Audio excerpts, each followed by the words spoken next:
My name is Laura Grundon, and me and Katie Foster did our economics final project over the United Kingdom economic system. We're going to start with the history of the economic system and economic crisis. The past and present UK economic system. Historically, the UK has been a mixed economy, and currently the UK is a mixed economy. A mixed economy means that part of the economy is left to the free market and part of it is run by the government. They are started by allowing private enterprises to run most businesses. The government only intervenes on certain aspects, such as spending money on public services. This could mean building new highways or education costs. Here are all of the recessions of the UK. Well, I'm just going to name a few. The first one is post-Napoleonic Depression from 1812 to 1821. The second is the Long Depression from 1873 to 96, which was 20 years. And the last one I'm going to say is the late 2000s recession. The cause of the late 2000 recession. This crisis was because banks were able to create too much money at a fast rate, and they used the money to make the prices of houses rise and speculate what the financial markets would do. After a while, the debts became so large that they were unpayable, and this resulted in the economic crisis. The consequences of the late 2000s recession.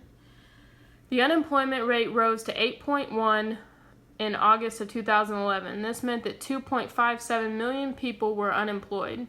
That is the highest level since 1944. However, the GDP passed its pre-recession peak in 2013. After the crisis, the banks were no longer willing to lend, and the economy shrunk. Katie is now going to take over and explain the current economic climate and economic indicators. First, we'll talk about the real GDP growth from the UK versus the United States. At the beginning, you can tell they were really opposite, and then they evened out, and then the US dropped off, but the UK just kind of went up and down. The United States GDP per capita was higher than the United Kingdom, but it stayed very even throughout. The CPI inflation rate from the UK versus the US. The US didn't have one, but the United Kingdom did. The unemployment rates, they stayed very similar, but the US was higher. Now, Laura's going to talk about the quality of life factors and resources. The United Kingdom and the US, the crude birth rate was mostly the same. It ranged about from 13 to 12.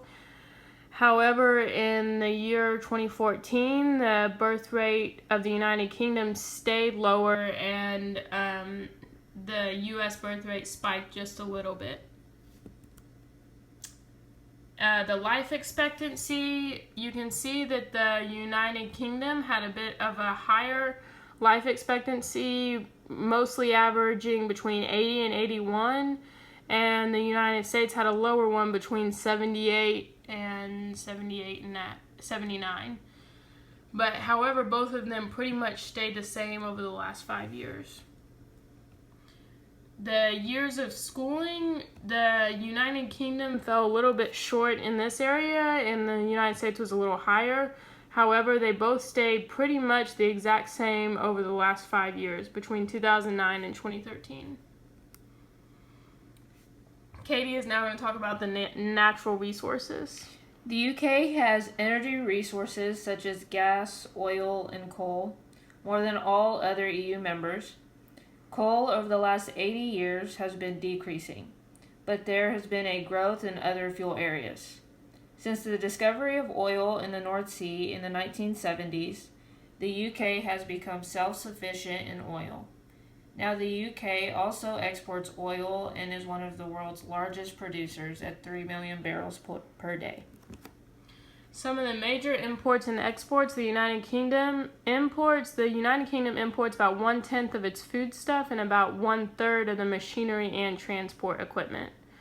They export quite a bit more machinery, automobiles, and other transports equipment, electrical and electronic equipment such as computers, chemicals, oil, and another big one that we found was financial services. Who does the UK trade with? Mostly with developed countries. The United States was the UK's single largest export market and its second largest supplier. Germany was the leading supplier and the second most important export market. The United Kingdom's relationship to international agencies. The UK became a member of the International Bank for Reconstruction and Development, more commonly known as World Bank, in December of 1945. The UK played a huge role in establishing World Bank and the International Monetary Fund. Even now, the UK remains a major shareholder and an influential partner in international efforts to reduce poverty. That's all we have for you on the United Kingdom. Thanks for joining us.